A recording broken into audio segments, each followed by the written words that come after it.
আসসালামু আলাইকুম সবাইকে। আশা করছি সবাই ভালো আছো। আজকে আমি একেবারে ছোট্ট একটা ক্লাস নেব, যে একটা ক্লাসের মধ্যে আমরা হিসাব বিজ্ঞানের একটা বেসিক থেকে কিভাবে অনেকগুলা সূত্র আসে সেই বিষয়টা দেখাবো। এতদিনে হয়তো আমরা জিনিসগুলো মুখস্থ করছি, আমি আশা করছি বা আমি বিশ্বাস করি এই ক্লাসটা দেখার পর আর কখনো এই বিষয়গুলো নিয়ে কোনো কনফিউশন থাকবে না। আমরা ছোটবেলায় অর্থাৎ অ্যাকাউন্টিং যখন শুরু করি, একেবারে শুরুতে ক্লাস 9 থেকে শুরু করলেই আমরা একটা বিষয় সবাই জানি, হিসাব সমীকরণ। এই হিসাব সমীকরণে আসলে একটা সমীকরণ আসে, সেই সমীকরণটা আসলে কি? সেটা হচ্ছে একটা ব্যবসায় টোটাল সম্পদ সমান দায় যোগ মালিকানা সত্ত্ব। সেটা কেন হয় একটু আমি ব্যাখ্যায় যাই। খেয়াল করো, তোমার একটা ব্যবসা প্রতিষ্ঠান শুরু করতে গেলে কি করতে হয় এক মালিকানা ব্যবসায়? সেটা হচ্ছে মালিক নিজে কিছু টাকা নিয়ে নামে আর কিছু লোন অথবা বাইরের পক্ষ থেকে নেয়। এই দুই মিলেই কিন্তু আমাদের ব্যবসা প্রতিষ্ঠানটা শুরু হয়। তার মানে একটা ব্যবসা প্রতিষ্ঠান যদি আমি ধরে নিলাম, যদি 10 টাকা সম্পদ হয় একটা ব্যবসা প্রতিষ্ঠানের, তার 5 টাকা যদি মালিক দেয় আর 5 টাকা হচ্ছে বাহিরের পক্ষে থেকে কালেকশন করতে হয়, সেটা ঋণ হোক বা বাকি থেকে কিনা হোক বা অন্য কোনো ভাবে কালেকশন করা হোক।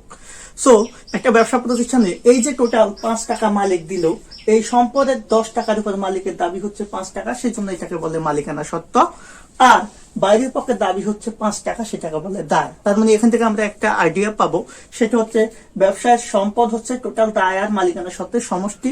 দায়টা কি? ব্যবসায়ের সম্পদের উপর বাহিরের পক্ষের দাবি হচ্ছে দায়, আর মালিকানা সত্ত্ব হচ্ছে ব্যবসায়ের সম্পদের উপর মালিকের দাবি। এখন একটু খেয়াল করো, এই হিসাব সমীকরণটা থেকে আমরা অনেক সূত্র বের করতে পারবো। কিভাবে? খেয়াল করো, এই ব্যবসার যে মালিকানা সত্ত্ব, এই মালিকানা সত্ত্ব মূলত মালিকের দাবি। তার মানে মালিকের দাবিটা কি? মালিক, আমরা জানি এক মালিকানা ব্যবসায় নিজ থেকে ব্যবসায় যা কিছু দেয় সেটাই হচ্ছে মালিকের, ব্যবসায়ের উপর মালিকের দাবি। আর মালিকের দাবির প্রধান অংশ হচ্ছে মূলত মূলধন। আমরা এখানে এই হিসাব সমীকরণটাকে যখন আমরা ইংলিশে লিখি, তখন আমরা লিখি অ্যাসেট সমান লাইবিলিটিস প্লাস ওনার্স ইকুইটি।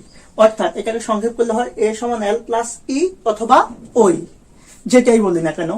তো এ ওই অথবা মালিকানা সত্ত্বের মূলত 4টা উপাদান। একটা হচ্ছে সি, সি মানে ক্যাপিটাল মানে মূলধন, আর মানে হচ্ছে রেভিনিউ অর্থাৎ আয়, ই মানে হচ্ছে এক্সপেন্ডিচার অথবা এক্সপেন্স যেটাকে আমরা বলি ব্যয়, আর ডি হচ্ছে ড্রয়িংস যেটাকে আমরা বলি উত্তোলন।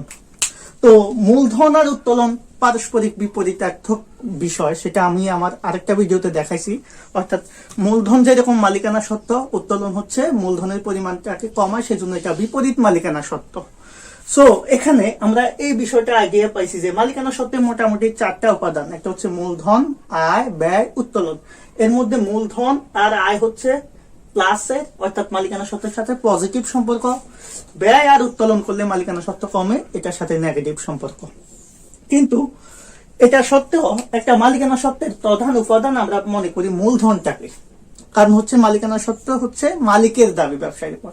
সো এখানে এই সম্পদের সমান দায় যোগ মালিকানা সত্ত্ব না বলে এটাকে আমি সংক্ষেপে বলতে পারবো সম্পদ সমান দায় প্লাস মূলধন।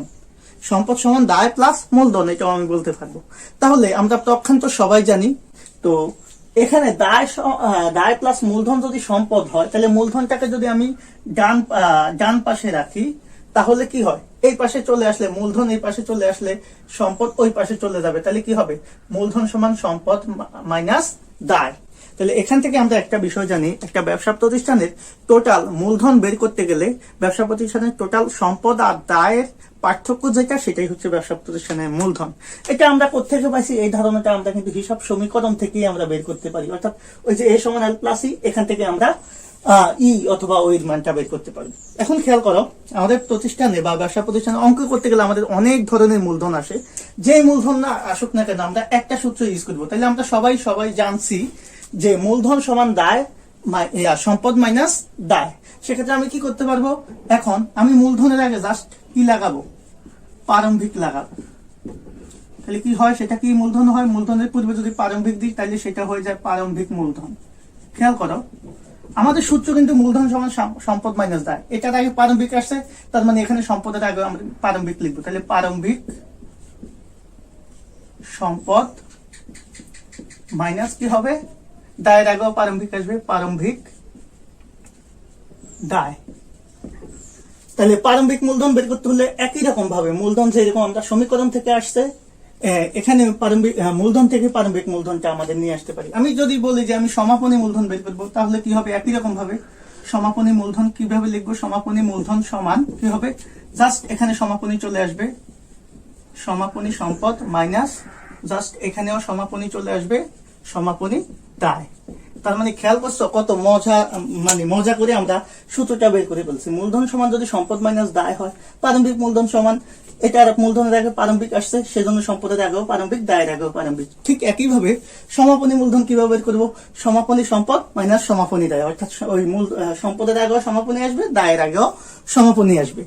এবার দেখো খেয়াল করো, আমরা অনেক সময় অব্যবসায়িক প্রতিষ্ঠানে যখন অঙ্ক করতে যাই, তখন একটা প্রারম্ভিক মূলধন তহবিল অর্থাৎ হিসাব বিজ্ঞান দ্বিতীয় পর্যায়ে আমাদের বের করতে বলে। তো একই রকম ভাবে প্রারম্ভিক মূলধন তহবিল কি হবে?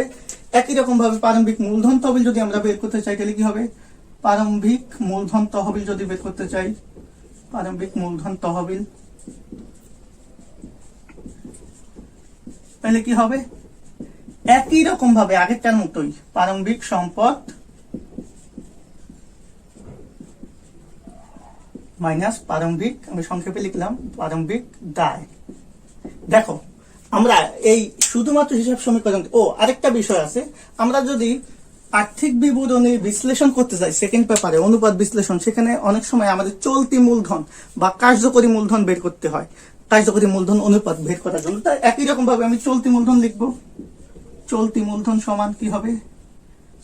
চলতি মূলধন সমান, আমি সূত্রটা কি লিখবো এখন? চলতি মূলধন। তাহলে তোমরাই বলো চলতি মূলধন সমান কি হবে? মূলধন সমান সম্পদ মাইনাস দায়, মূলধনের আগে চলতি আসছে, তাহলে এখানে কি হবে? চলতি, সম্পদের আগেও চলতি হবে, চলতি সম্পদ মাইনাস চলতি দায়। দেখো কত ইজি ভাবে আমরা এই সূত্রগুলা এতদিন যাবত অনেকেই মুখস্থ করছি বা অনেকভাবে দেখছি, কিন্তু আমরা এখন খুব ইজি ভাবে দেখলাম যে শুধুমাত্র হিসাব সমীকরণ থেকে আমরা আরো 5টা সূত্র খুব ইজি ভাবে বের করতে পারি। এই প্রারম্ভিক মূলধন আর সমাপনী মূলধন আমাদের লাভ ক্ষতি বের করার ক্ষেত্রে একতরফা দাখিলা পদ্ধতির অঙ্কে আমাদের সব সময় লাগে। আর মূলধন আমাদের যে কোনো অঙ্কের মধ্যে বের করতে হয়। আর হিসাব সমীকরণ তো আমরা জানি। আবার প্রারম্ভিক মূলধন তহবিল আমাদের অব্যবসায়িক প্রতিষ্ঠানের হিসাব যে অধ্যায়টা আছে সেখানে বের করতে হয়। ক নাম্বার প্রশ্নে ম্যাক্সিমাম সময় আসে। চলতি মূলধন আমাদের অনুপাত বিশ্লেষণ করতে গেলে লাগে।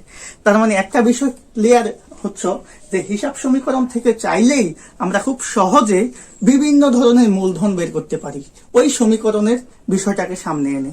আশা করছি অবশ্যই তোমরা এই বিষয়টাতে আর কখনো কোনো কনফিউশন থাকবে না, কখনো এটা নিয়ে মুখস্থ করার কিছু নেই।